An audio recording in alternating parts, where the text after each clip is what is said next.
BC सखियों को लेकर के एक ताजा खबर निकलकर सामने आई है और इस समय आपको बता दें कि उत्तर प्रदेश की बैंकिंग कॉरेस्पोंडेंट बीसी सखी दे रही हैं इको गार्डन लखनऊ में धरना।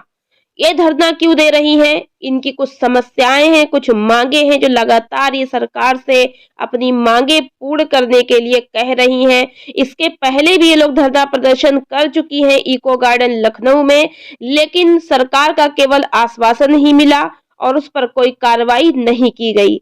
इसलिए एक बार फिर से बीसी सखियां इको गार्डन लखनऊ में इकट्ठा हुई हैं और यह धरना प्रदर्शन 2 जनवरी से लगातार चल रहा है और यह धरना प्रदर्शन 12 तारीख तक लगातार चलेगा और अगर आवश्यकता पड़ी तो ये आगे भी चलेगा। यानी बीसी सखियों से अगर बात करके देखें तो वह सब यही कह रही हैं कि जब तक सरकार इनकी मांगों को पूरा नहीं करती यह धरना अनिश्चितकालीन चलता रहेगा। बीसी सखियों की क्या मांगे हैं वो तो हम आपको बताएंगे ही, लेकिन धरना प्रदर्शन स्थल इको गार्डन लखनऊ में बहुत सारे लोग जा रहे हैं, बीसी सखियों का इंटरव्यू ले रहे हैं, लेकिन उन्हें इस बीसी सखी योजना के बारे में खुद ही जानकारी नहीं है, इसलिए वो बीसी सखियों की बातों को अच्छी तरह से समझ भी नहीं पा रहे हैं। आप YouTube पर बहुत सारी ऐसी वीडियो देखेंगे जिसमें बीसी सखियों के धरना प्रदर्शन के स्थल पर लाइव वीडियो दिखाया जा रहा है और बीसी सखी बहनों के बारे में, उनकी समस्याओं के बारे में बताया जा रहा है। तो आपको बताते चले कि बीसी सखी जो है वो बैंकिंग कॉरेस्पोंडेंट है।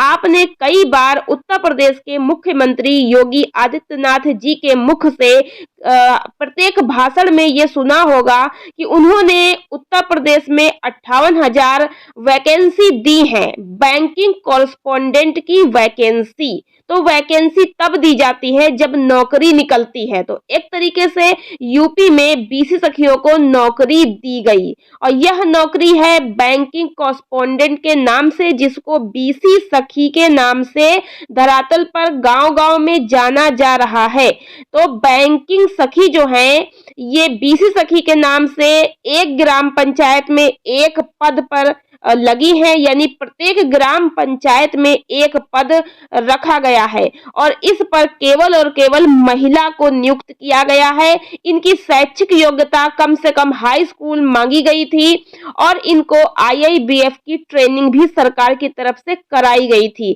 IIBF की ट्रेनिंग के बाद इनका एग्जाम हुआ था और एग्जाम पास करने के बाद इनको डिवाइस आदि के लिए 75,000 रुपए सरकार की तरफ से ऋण के रूप में दिए गए थे, जिस पर कोई ब्याज शुरू में नहीं बताया गया, लेकिन बाद में यह कहा गया कि यह 75,000 रुपए 4% ब्याज के साथ में इन्हें वापस भी करना होगा।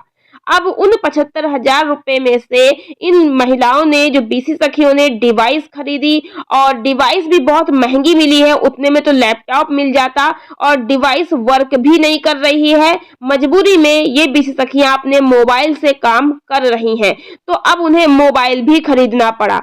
बाकी का बचा पैसा बैंक जाने में, रिचार्ज कराने आदि में इनका खर्च हो गया। इनके पास वो 75,000 रुपए नहीं बचा है जो यह सरकार को वापस करे और साथ ही इस नौकरी में कोई मानदेय सरकार ने नहीं रखा, कोई सैलरी नहीं रखी। केवल और केवल स्टार्टिंग में जब ये ज्वाइनिंग करती हैं तब से केवल और केवल 6 महीना इनको 4-4 हजार रुपए देने की बात कही गई।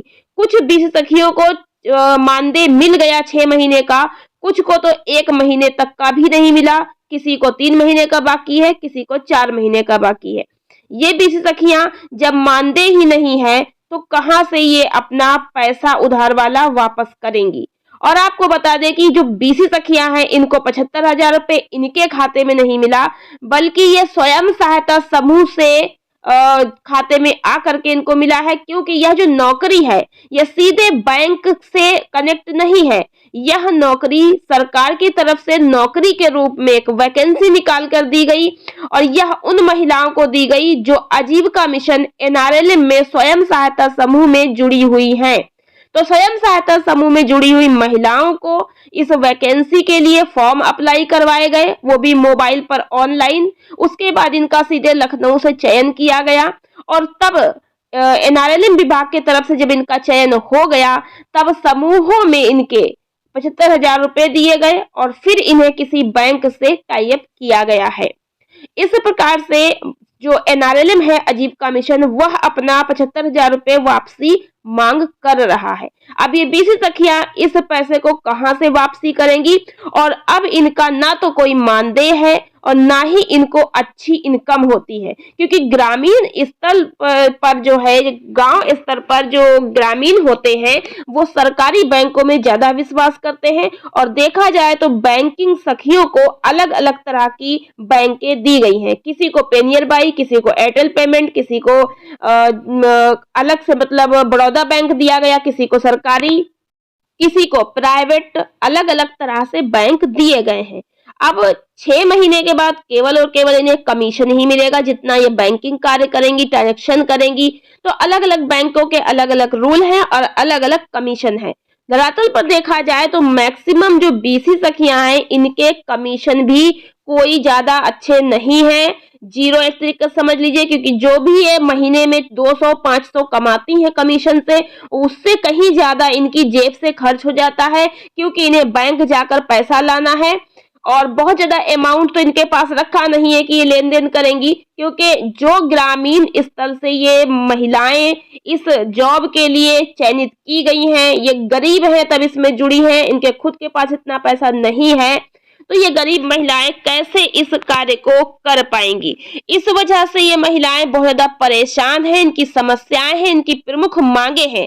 सबसे पहली मांग सरकार से है कि इनका 75,000 रुपए पूरी तरह से माफ कर दिया जाए और दूसरी इनकी प्रमुख मांग है कि इनको सरकारी राष्ट्रीयकृत बैंकों से जोड़ा जाए, भले ही इनकी दोबारा से ट्रेनिंग करवाई जाए।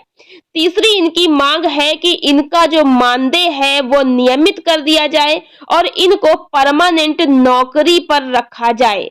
तो इस प्रकार से यह इनकी प्रमुख मांगों में है। इसके अलावा इनको कोई ऑफिस ग्राम पंचायत स्तर पर मिलना चाहिए, क्योंकि इन्हें किसी बैंक में तो बिठाया नहीं गया और सरकार की तरफ से कहा गया कि सचिवालय में इनको ऑफिस मिलेगा, उस पर भी प्रधान जी लोग ध्यान नहीं देते हैं और ना ही इनकी कोई पहचान है, ना इनका कोई आईडी कार्ड है, बैंक में भी कोई भी अधिकारी कर्मचारी इनसे अच्छे से बात नहीं करता।